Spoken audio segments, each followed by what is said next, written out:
हम प्रभु परमेश्वर को धन्यवाद देंगे आज की सुंदर सुबह के लिए। प्रियो, आज सप्ताह का आखिरी दिन है, शनिवार है। सैटरडे तक प्रभु ने हमें संभाला। व्यस्तता के कारण कई बार हम कमज़ोर अपने को महसूस करते हैं, लेकिन नहीं, परमेश्वर को धन्यवाद देंगे कि परमेश्वर हमें हर दिन मजबूत करता है, ताकत देता है, ताकि हम अधिक परमेश्वर की महिमा कर सकें और जो काम उसने हमें दिया उसको दिन ही दिन में पूरा करना है। प्रियो, बहुत काम है, लेकिन परमेश्वर हमसे कहता है कि जो सामर्थ देता है उसमें हम सब कुछ कर सकते हैं। जब उसकी सामर्थ हमें मिलती है तो हम प्रभु में आगे बढ़ सकते हैं। प्रियो, आप सभी का वेलकम, स्वागत है। और आज के दिन की शुरुआत हम प्रभु के इस वचन के साथ, जो प्रकाशित वाक्य उसके 21 अध्याय और 11, 12 और 13 पदों को आपके सामने पढ़ना चाहता हूँ। 11 पद में लिखा है, परमेश्वर की महिमा उनमें थी और उसकी ज्योति बहुत ही बहुमूल्य थी, अर्थात बिलोर के समान यशब की तरह स्वच्छ थी। उसकी शहरपनाह बड़ी ऊंचाई थी और उसके 12 फाटक और फाटकों पर 12 सरदूत थे और उन फाटकों पर इस्राएलियों के 12 गोत्रों के नाम थे। पूरब की ओर 3 फाटक, उत्तर की ओर 3 फाटक, दक्षिण की ओर 3 फाटक और पश्चिम की ओर 3 फाटक थी। परमेश्वर अपने इस सुंदर वचन के पढ़े और सुने जाने पर आशीष दे। आमीन। दुआ करेंगे। हमारे प्रेमी दयावान परमेश्वर, हम आपको धन्यवाद देते हैं, आपकी स्तुति करते हैं आज की सुंदर सुबह के लिए प्रभु, जो आपने हमारे जीवन में दी है। हमारा हृदय आपके प्रति धन्यवाद से भरा। प्रभु, इस पूरे सप्ताह भर आप में संभालते रहे, सोमवार से लेकर आज शनिवार तक प्रभु आपके अनुग्रह की दृष्टि हम पर बनी रहे। प्रभु, अपनी सेवकाई आपने हमसे ली, अपनी उपस्थिति का एहसास हमें दिया, अपने प्रेम का एहसास दिया। इसके लिए हम आपको धन्यवाद, आपकी स्तुति करते हैं। हे पिता, हे स्वामी, हे उद्धारकर्ता परमेश्वर, हम आपकी तारीफ करते हैं, क्योंकि आप आदर, महिमा और स्तुति के योग्य परमेश्वर हैं। हर परिस्थिति में आप हमें संभाल लेते हैं, हर परिस्थिति में सहायता करते हैं। हमारे इस प्रदेश के लिए धन्यवाद देते हैं। इस प्रदेश पर आपके अनुग्रह की दृष्टि चाहते हैं। यहाँ के मुख्यमंत्री अशोक गहलोत जी को आपके हाथ में सौंपते हैं। प्रभु, आप उनका मार्गदर्शन करें, अपनी ओर से बुद्धि और ज्ञान से उनको परिपूर्ण करें, ताकि आपकी महिमा कारण बन सके। हम आपको धन्यवाद देते हैं, हम आपकी स्तुति करते हैं प्रभु, आपके बड़े उपकार के लिए, आपकी बड़ी भलाई के लिए प्रभु, जो आपने हमारे जीवन में किए। प्रभु, हम यही चाहते हैं प्रभु, हमारे देश पर, देश के राष्ट्रपति पर, प्रधानमंत्री पर आपके आशीष चाहते हैं। उनको भी संभाल कर रखें, ताकि वो भी आप में सुरक्षित रहकर आपकी महिमा कान बन सके। हम बड़े आदर के साथ, दीनता, नम्रता के साथ प्रभु जी अपने आप को, अपने तुच्छ और कमजोर जीवन को आपके हाथ में सौंपते हैं। इस डिवोशन को हम आपके हाथ में सौंपते हुए इस विनती को अपने प्रभु, अपने धारकर्ता यीशु मसीह के नाम से मांगते हैं। आमीन।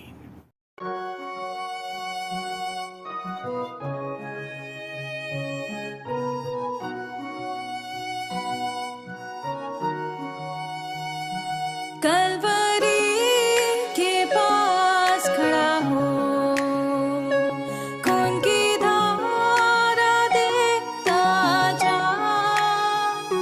तेरे पापों का यही दाम दिया है मसीह यीशु ने।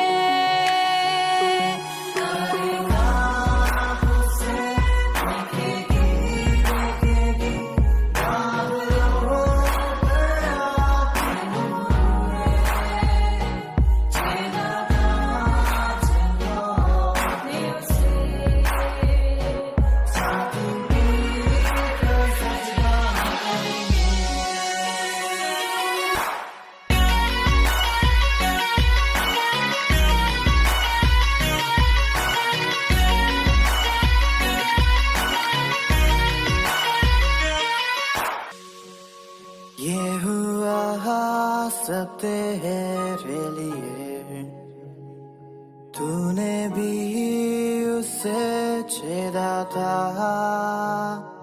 फिर भी प्यार से वो बुलाता। जाता क्यों नहीं तू उसके पास, फिर भी प्यार से वो बुलाता। जाता क्यों नहीं तू उसके पास।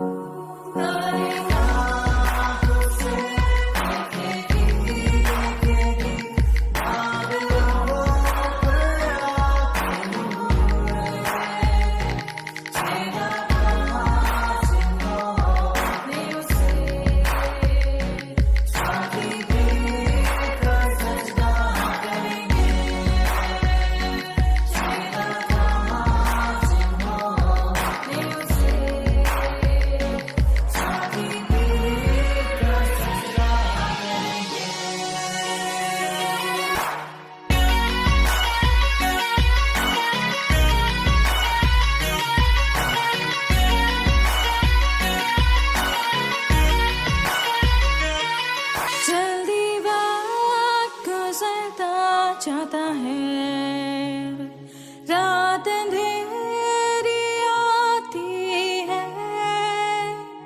तौबा कर दरवाजा होगा बंद, कुछ ना होगा फिर पछताने से।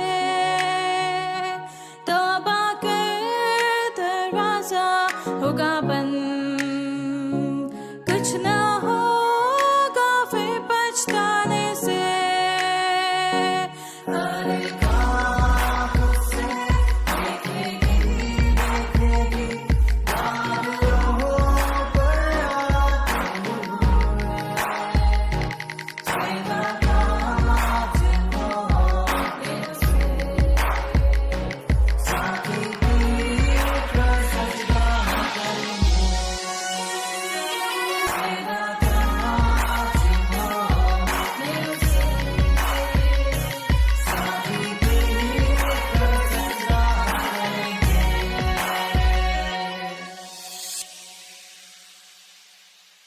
प्रियो, परमेश्वर का धन्यवाद हो कि परमेश्वर हमें हर कदम पर संभाल कर रखता है और उसकी दया दृष्टि हम पर रहती है। इसके लिए हम परमेश्वर को धन्यवाद देंगे। प्रियो, 11 पद हमने पढ़ा है और हम इस बात को देख रहे थे।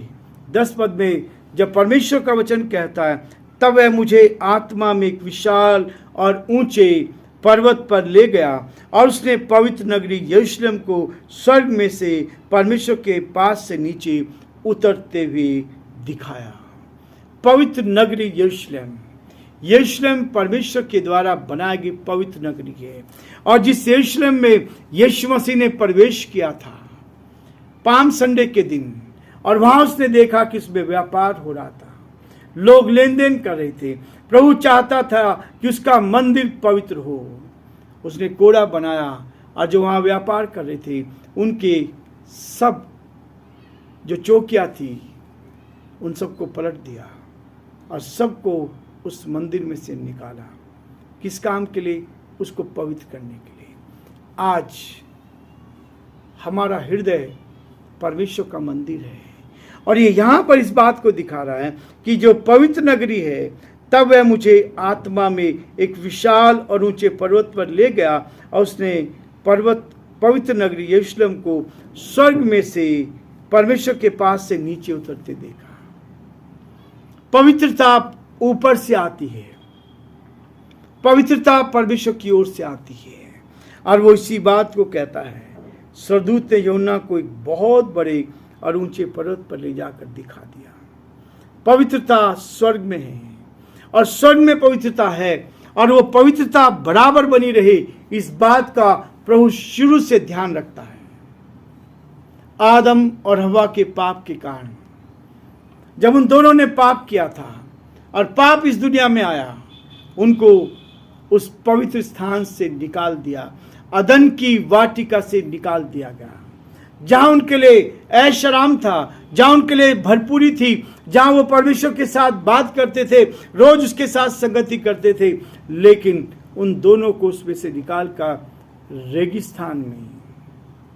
रेगिस्तान में भेज दिया, जहां पर 57 डिग्री टेम्परेचर रहता है आज भी। कहाँ एसी में रहने वाले, ऐशराम में रहने वाले, पाप ने क्या कर दिया उनको, आज उस बालू में जो तेज गति से गर्म होती है, 57 डिग्री टेम्परेचर में, वो वहां धूप में तड़प रहे हैं। परमेश्वर ने इस बात के लिए कहा कि हो सकता है कि आदम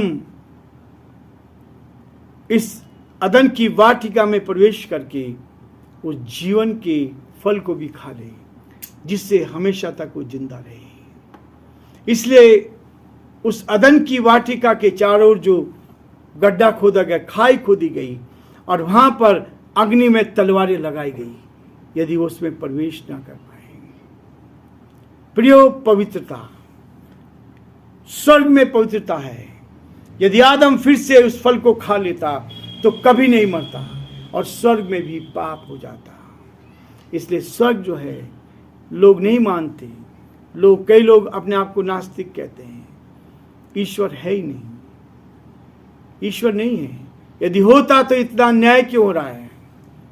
एक बहन से मेरी बात हो रही थी, लोग इतना अन्याय कर रहे हैं, छोटी छोटी बच्चियों के साथ बलात्कार किया जा रहा है, तो ईश्वर कहाँ है? क्यों देख रहा है इन बातों को?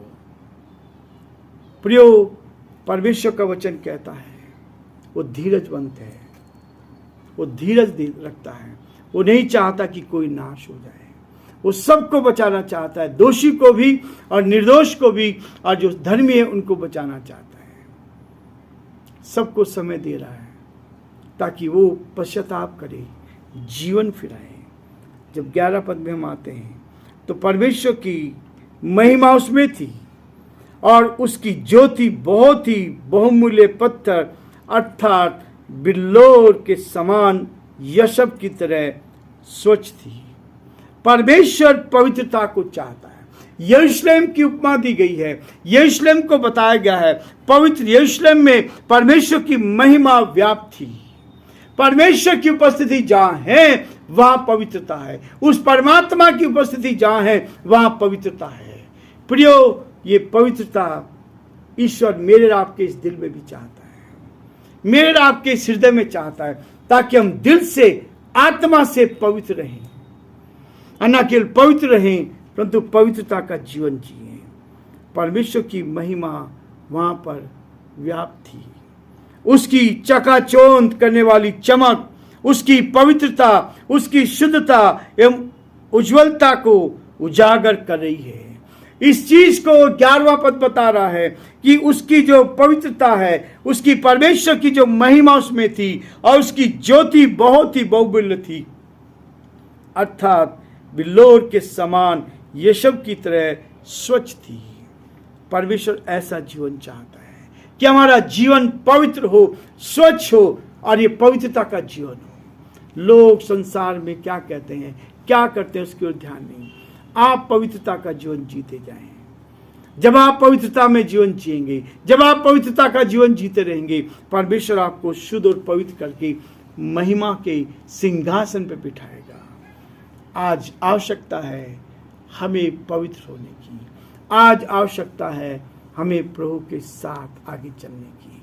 हमें आवश्यकता है कि परमेश्वर हमें आशीष दे और हम प्रभु की महिमा कर सकें। प्रभु आप सबको बहुत आशीष दे, और प्रभु का हाथ आज दिन भर आपके साथ बना रहे। और कल रविवार है, आप परमेश्वर की महिमा करें।